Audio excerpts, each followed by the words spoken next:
दोस्तों, जो महिलाएं हमेशा वासना में डूबी रहती है, दूसरों की चुगली करती रहती है, दूसरों के घर में ताकत झांकी करना पसंद करती है, वहां पर कभी भी धन नहीं आता, वहां पर हमेशा धन की हानि होती रहती है, दुख कष्ट आते रहते हैं।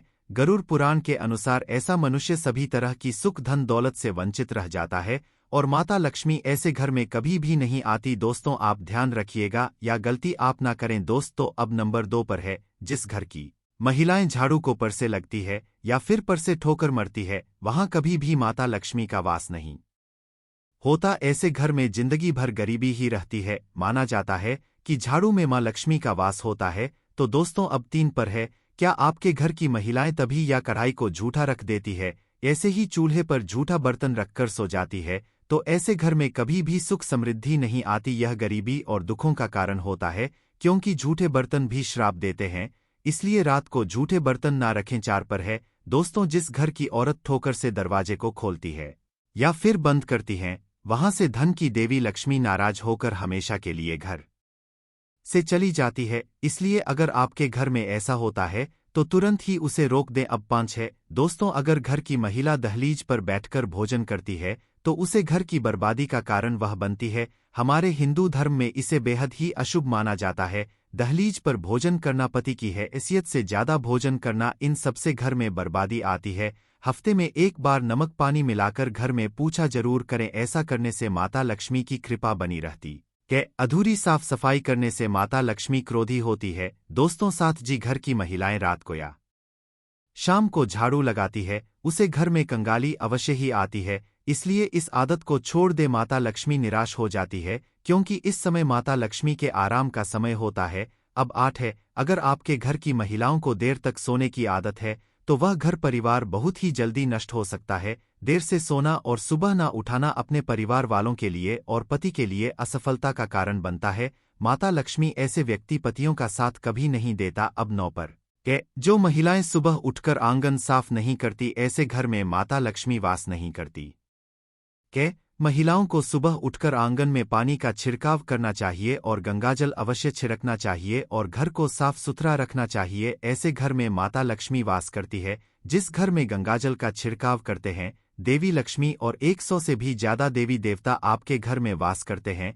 ऐसा कहा जाता है कि महिलाओं को समझना बहुत ही मुश्किल काम है, लेकिन महिलाएं हमेशा से पुरुष के लिए कोई पहेली से काम नहीं होती। एक महिला को माँ, बहन, दादी, पत्नी और दोस्त के किरदार में देखते हैं और वह अपनी हर किरदार को बखूबी निभाते हैं। ऐसे में हम यह जान सकते हैं कि महिलाओं के सुंदर लहराते बाल न सिर्फ उनकी खूबसूरती निखार हैं, बल्कि यह बहुत अच्छे भाग्य को भी दर्शाते हैं। सामुद्रिक शास्त्र में महिलाओं के बल के बना बटन के बालों के बारे में संपूर्ण जानकारी मिलती है। बालों के बनावट के आधार पर ही उनके स्वभाव की पहचान की जा सकती है, लेकिन महिलाओं में चिंता की बात यह है कि जब उनके बालों की बनावट गलत हो तो ऐसे बोल शुभ नहीं माने जाते। तो चलिए जानते हैं।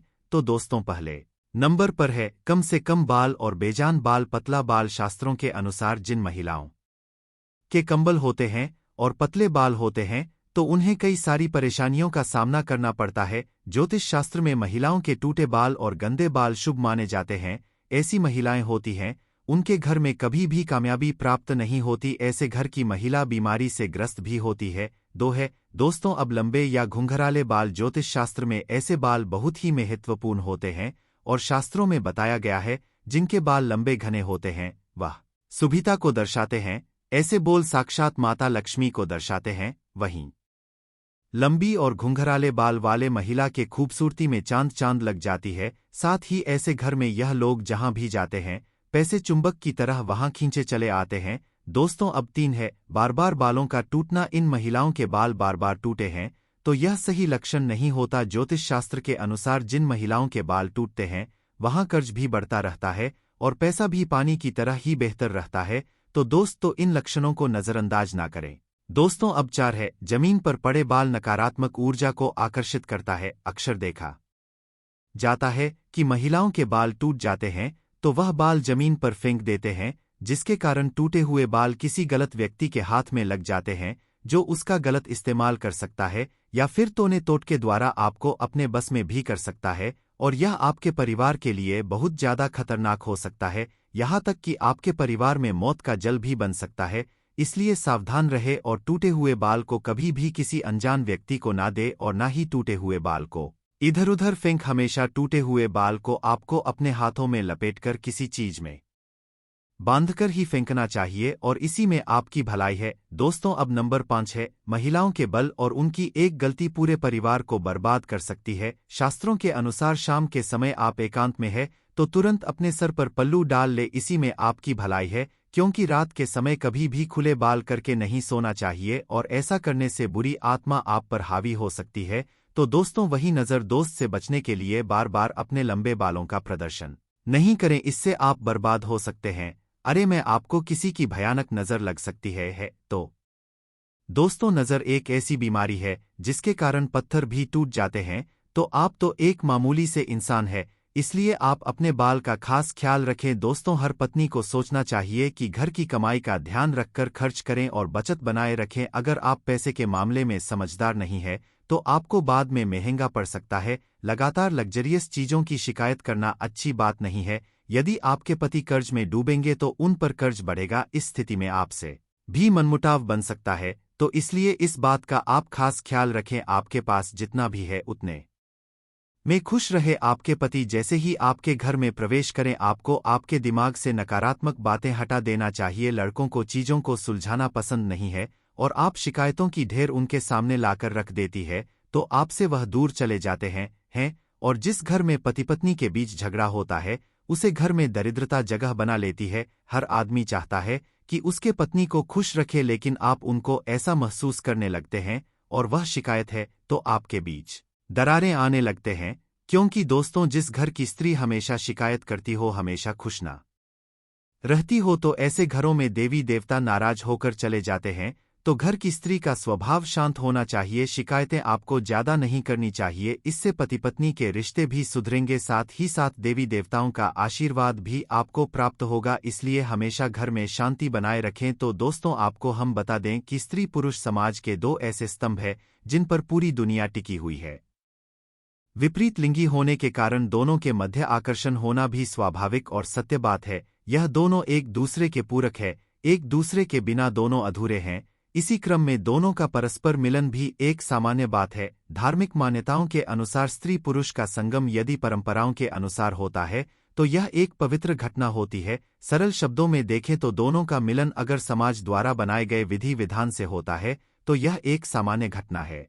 क्या है धार्मिक मान्यता? विवाह एक धार्मिक संस्कार ही माना गया है। इसके अंतर्गत स्त्री पुरुष का मिलन एक निकृष्ट कर्म है। विवाह के बाद स्त्री पुरुष के संबंध को शुभ और मान्यताओं के अनुरूप ही माना जाता है। लेकिन क्या आपने सोचा है कि विवाहित दंपत्ति को भी कुछ विशेष दिनों पर एक दूसरे से दूर रहना चाहिए? हिंदू धर्म में कुछ ऐसी तिथियां बताई गई हैं जिन पर पति पत्नी को शारीरिक संबंध नहीं स्थापित करने चाहिए। ब्रह्मा वैवर्त पुराण के अनुसार इस दिन मिलन होने से कई तरह के नुकसान होने का डर रहता है।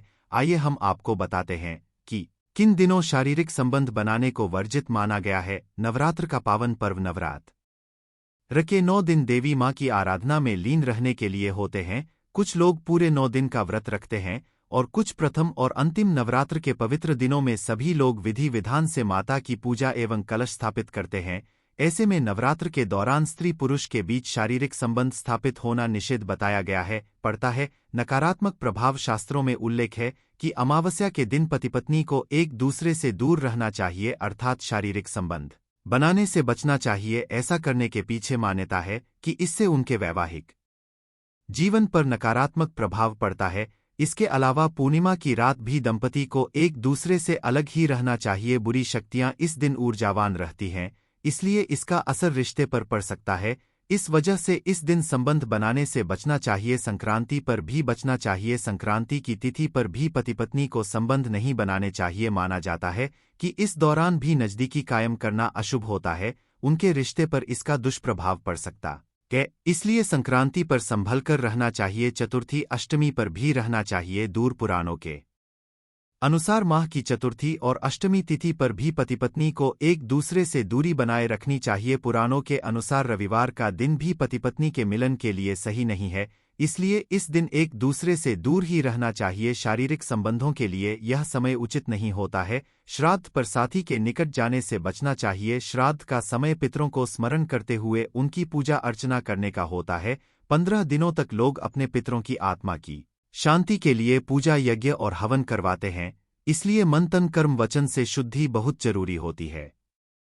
इसलिए श्राद्ध या पी पक्ष के दौरान भी पति पत्नी को संबंध बनाने के विषय में सोचना तक नहीं चाहिए, मन में अच्छे विचार लाने चाहिए। व्रत में संभोग उचित नहीं। धार्मिक मान्यता है कि जो मनुष्य जिस भी दिन किसी भी भगवान के लिए व्रत रखे उस दिन पवित्रता और शुद्धता का खास ख्याल रखना चाहिए। पूर्णत साफ मन से करते हुए विधि विधान से व्रत करना चाहिए। शास्त्रों में भी कहा गया है कि व्रती को ब्रह्मचर्य का पालन करना चाहिए, तभी व्रत का पूर्ण लाभ मिलता है। चाहे स्त्री हो या पुरुष, जो भी व्रत रखते हैं उस दिन किसी प्रकार से अपने साथी के करीब जाना या संभोग करना सही नहीं बताया गया है। संतान प्राप्ति में आ सकती हैं समस्याएं। अगर कोई दंपति संतान प्राप्ति के लिए संबंध बनाने की सोच रहे हैं तो उन्हें वर्जित दिनों पर संबंध बिल्कुल भी स्थापित नहीं करने चाहिए। ऐसा करने पर भयानक परिणाम भुगतने पड़ सकते हैं। जिस दिन उन्हें यह विचार मन से बिल्कुल निकाल देना चाहिए, खड़ी होती हैं परेशानियां। अशुभ दिनों पर अगर कोई स्त्री गर्भधारण कर लेती है तो ऐसा करने से सभी अशुभ ग्रहों का असर होने वाली संतान पर होता है। फिर जन्म के बाद ऐसी संतान के लिए एक के बाद एक परेशानियां खड़ी हो सकती हैं, नर हो सकती है संतान। हिंदू धर्म पुराण गर्भ उपनिषद में स्त्री पुरुष के संबंध बनाने से गर्भ में शिशु के जन्म और उसके विकसित होने का उल्लेख किया गया है। साथ ही शिशु गर्भ के भीतर 9 महीने तक क्या विचार करता है इस बारे में भी बताया गया है। गर्भ उपनिषद के अनुसार अनुचित समय पर शारीरिक संबंध बनाने से एक किन्नर की उत्पत्ति होती है।